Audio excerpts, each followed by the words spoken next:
Share sponsor Lunish Pasar Yaakov Shalom Lab Basitzchok. We're holding in Bobakamo Daf Pei. That's the Daf of today, Daf of Sunday. And we're going to be starting in the second line from the top. Says the Gemara, Shol Talmidim is your Gamliel. The Talmidim of Gamliel has your Gamliel. Ma'u legadil. Can you raise, can you grow Behemodako? We learned in the Mishnah that you should not have what's called Behemodako, which are goats and sheep in your house in Eretz Yisrael, because it ruins the fields of other people. Can you raise them? Mutar. It says you're allowed to. But we learned in Allah Megadol, Mishnah says you can't. And that's what they asked him. Ma'ulishos. Can you keep it and hold on to it until the time that you need it? As long as it doesn't go out to the field and ruins other people's fields, it's just here and it's tying up to the bed, so then it's fine, and then it's okay. There is a discussion, so I'm arguing in the Mishnah or not. I'm coming to say that maybe if you put it on the bed, it's going to be fine, even though the Mishnah says you can't. Or that goes back to the Mishnah where we learn the Mishnah that if you're waiting for the day of the market a place, so then it's okay.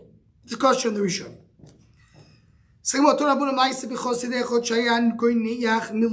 Yeah, this chassid who is sick, he had a heart and his pain in his heart. They asked the doctors, the only solution he has is to drink boiling meat every morning. So they wanted to say a solution. So what would be how you would do that?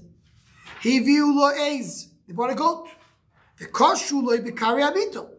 tied the goat to Kairi Amito, to the bed.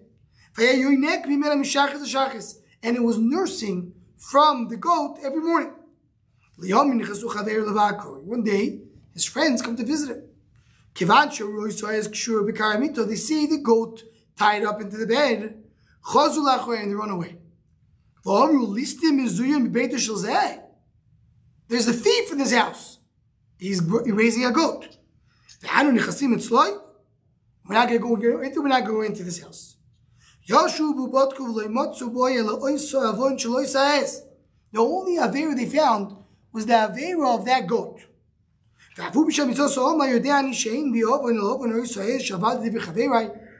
transgressed the mitzvah of my friend that said not to have goat in the house. So here there's a lot of unfortunate, a lot going on over here. How do we understand this case? Pashup Shad, we're talking about Pikuach Nefesh. Because Pikuach Nefesh, the chassid was about to die. So of course you can have a goat in the house and allow yourself to drink from the goat. So some of us want to say the Meiri and the Shittim Kubetas brings that we don't see Pikuach Nefesh if you're ruining the property of somebody else. Pikuach Nefesh is for your own benefit. But to go and ruin someone else's property, then you don't say Pikuach Nefesh. And this has to do with the Gemara La'el. We spoke about David HaMelech wanted to save the soldiers by stealing someone else's grain. Gemara said, because he's a king, he can do it. If you're not a king, you can't do it. So that's one Mahalach. There's another Mahalach with the Marashal. The Marashal says over here that he was not a Choyl Shesh B'Sakana. He wasn't sick, a sick person about to die. He wasn't feeling well, but he wasn't about to die. And therefore, that was a time against it that he had the goat. And the third Mahalach over here is to say the really weaker, then of course can have the goat. But it looks bad. It looks bad. Such a tzaddik has a goat in the house. Everybody says not to have a goat. So that's why he was punished for that. The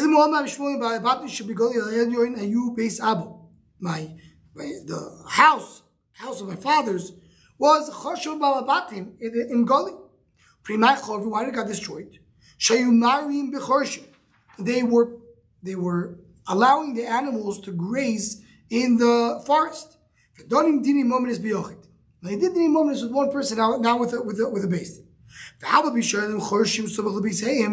And even though they did have chorshim, we learned earlier that if you let the animals go to the chorshim, let the animals go to the forest, it's fine. There was a small field in between their house and the forest. And that small field belonged to who? Belonged to somebody who was losing out from the fact that that they took their animals through it, even though it's a very small field. End of the day, they weren't careful for that person's property. So the Torah shows the tshuva. You have a shepherd, he had animals, not supposed to, he did tshuva. You don't make him sell right away. Hey, you don't tell him, if he has to go and sell everything he owns, he's going to lose money. You tell him, you want to sell, do it slow. A convert, he inherited from his father, who was a guy, dogs and chazirim and pigs. Don't tell him to force him to sell right away. And he sells slowly.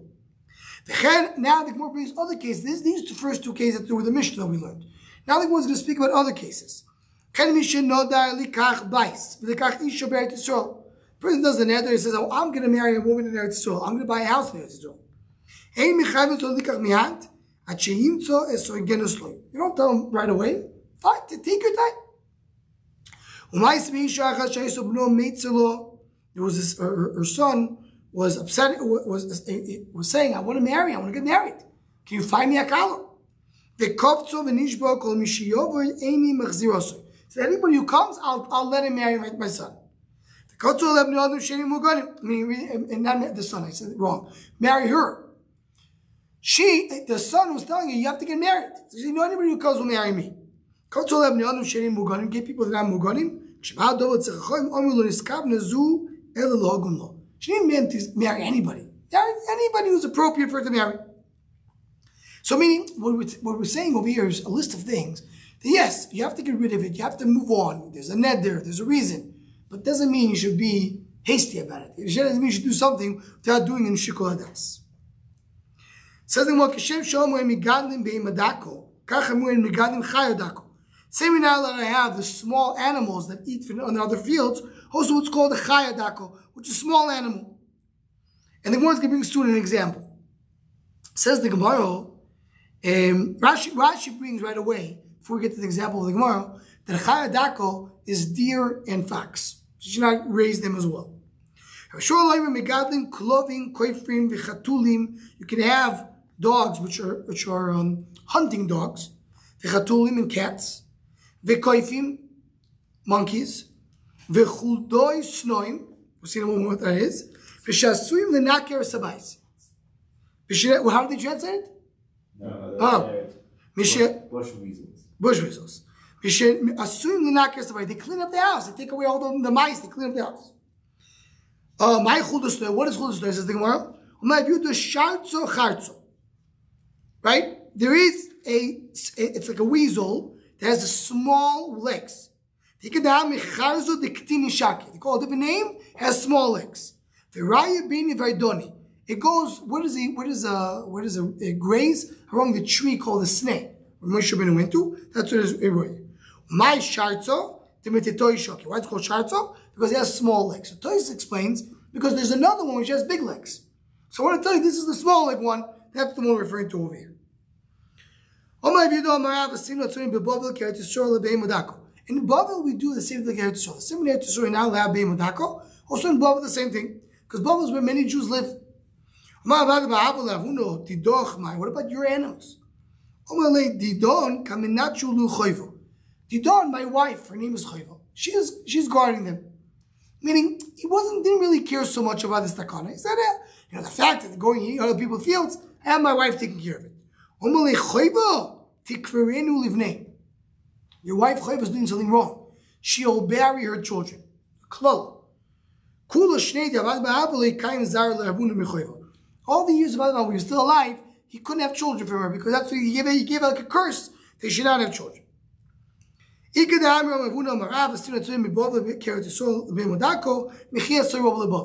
Rav came to Bavel, what does it mean exactly at what stage? But it means it's not something new that starts now, but it's something that started already either from the time of Rav or even before that, according to Taisus. The Rav announced that from the time that the Talmid Chacham came to Bavel, we treated Bavel like Eretz Yisrael for the point of not having small animals grow over there. Something more like this. Rabbi Shmuel, Ravasi, three Amoraim, Iklu lebei Shavua ben. They came to Bei Shavua ben. What is Bei Shavua ben? So Shavua ben is bris milah. Ve'amila will be Yeshua ben. Some say they came to the house, to the place where there was a Yeshua ben. What's Yeshua ben? So Yeshua ben, actually, it's Pidyon ben. You know, when you have B'chor, 30 days old, you have to redeem. Taisa says no. You know what Yeshua ben? Yeshua ben is the meal that you do for a new baby born.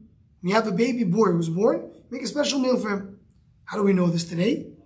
It's called a Shalom Zachar. So the source of Shalom Zachar is over here. The source of Shalom Zachar is this place. This Torah Sadesha brings it more in length. Then the Ramah brings the Shulchan Aruch. Do we do a Shalom Zachar? Why do we do a Shalom Zachar? To celebrate the fact that a baby is born. So why have a baby boy? Why not a baby girl? Furthermore, why not? Why have on Friday night? So here you have a medrash that's brought down. The Taz and the Vilna Gaon bring in the Shulchan Aruch. Let's say the medrash says, Shmuel says, before you come to Bris Milah, you have to go through Shabbos. Without going into it, that's in the Shor Machshava, is that the idea is that Shabbos is a lower level of Dusha than Bris Milah. You want to reach the Bris Milah, you have to go through Shabbos. So that's why it's Dafka Boy. That's why it has to happen before Bris Milah. It has to be on Shabbos specifically. It can't be a different day. So the Gemara says the story. So they came to the place we had, they had either the Bris Milah, there was a Shalom Zachar, or there was a Pidyon Ben, one of three options. Rav lo ayel kamei de Shmuel. Rav did not want to go in first before Shmuel. Shmuel lo ayel kamei de Rav. De Rav Asi. Shmuel did not want to go in front of Rav Asi. Because Rav Asi was a Talmud of Rav. He was very chashuv. Rav Asi lo ayel kamei de Rav. Rav Asi did not want to go in front of Rav. Because he was his Rebbe. Right? So that's the triangle. The under, right? It's the loop that doesn't end. So Rav was, as the Gemara is going to say in a moment, Rav was really more chashuv than Shmuel. But because of a story that happened, they had mistreated Shmuel, so he gave him cover to Shmuel. So he didn't want to go in before Shmuel, and Shmuel didn't want to go in before Rav Asi. Was a Talmud of Rav was more chashuv. Rav didn't want to go before Rav. Nobody wants to go in. Says the Gemara, who's going to be the one staying outside? So when Nitrach Shmuel, V'nesi Rav Rav Asi. Says Shmuel should wait outside. Rav Asi has to come in. V'hitroch Rav or Rav Asi. Why is Rav not waiting outside? Rav Misa Ba'almud Shmuel Shmuel Ma'aset Elatio. So Adri Ravale. Because of that story, the Rav mistreated Shmuel, gave him a klala, so that's why we respect him. But it's not really that he deserved to go before him, Shmuel. So that's why when we had today, they had to make the decision what to do. So Rav should go in with his Talmud, Rav and Rav Asi, and Shmuel come in later.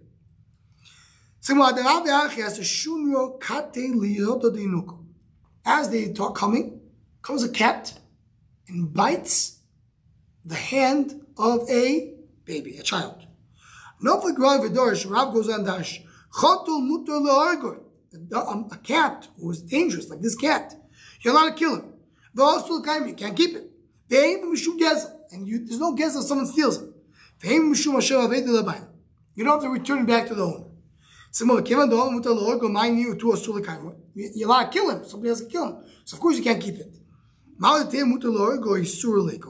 kill him, but there's no issue to keep it. In other words, you want to kill it, but if you want to keep it also, come on, Shmuel. He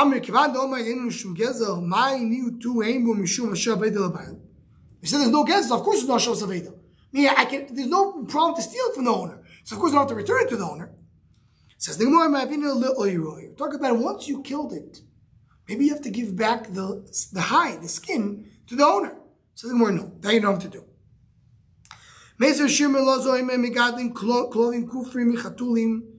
You're allowed to, we just saw before, you're allowed to raise, you're allowed to have hunting dogs and cats, the koifi, monkeys, the chudusnoim, we said before is like the weasel.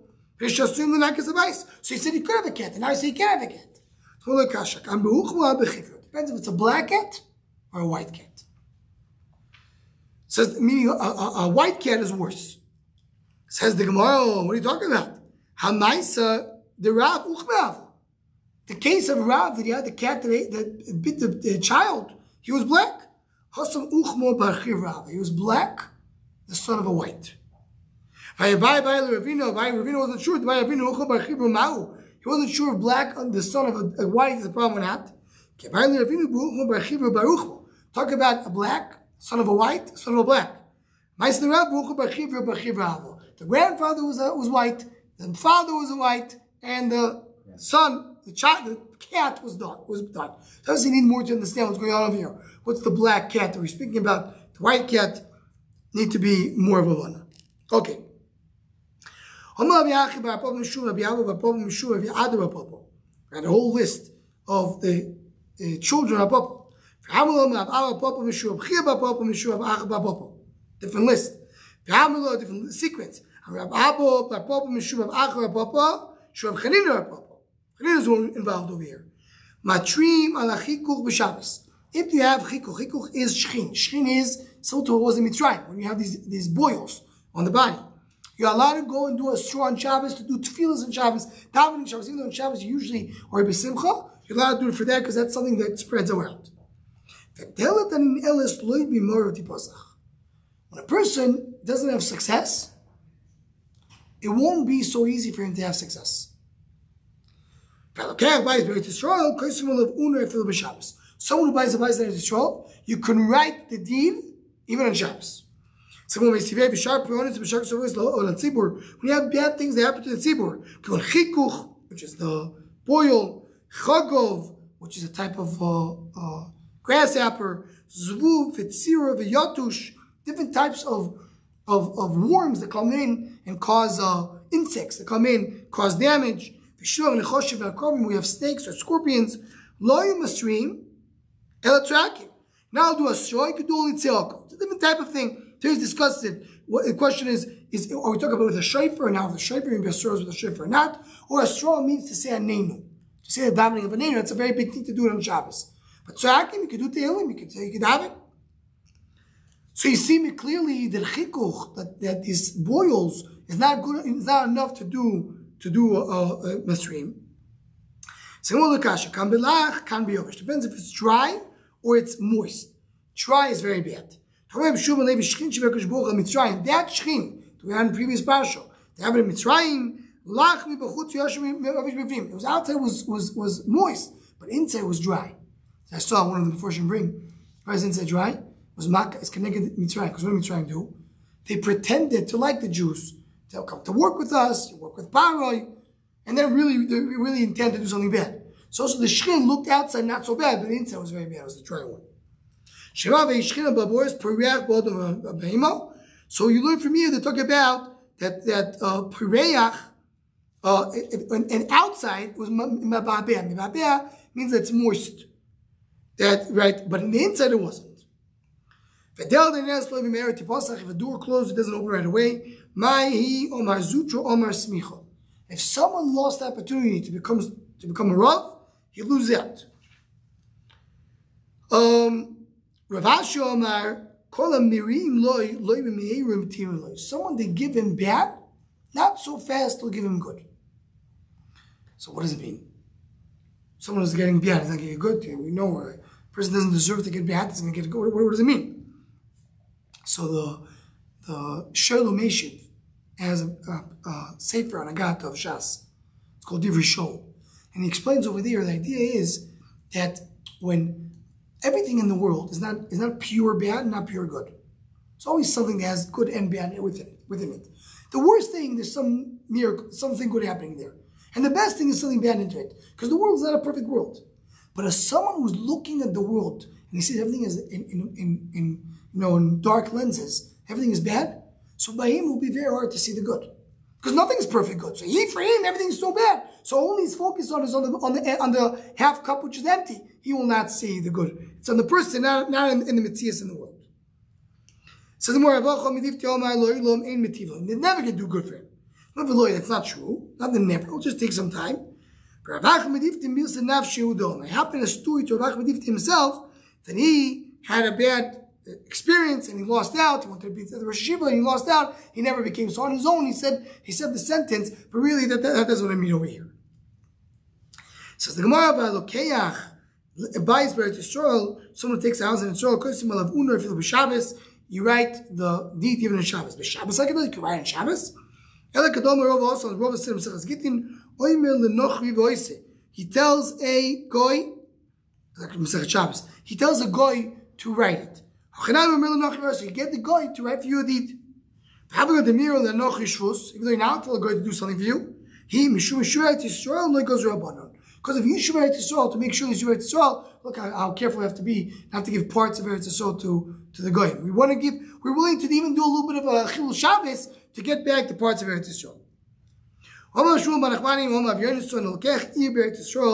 Someone who buys a city in Eretz Yisrael, you're forced to have a way to get into the city from all four sides. You want it to be easy for people to live in the city. So I do Yeshiva Eretz Yisrael, and that's how I make do Yeshiva Eretz Yisrael. I make sure that there's pathways to get to the city, and it's very easy to come in. Okay, this will end this daf.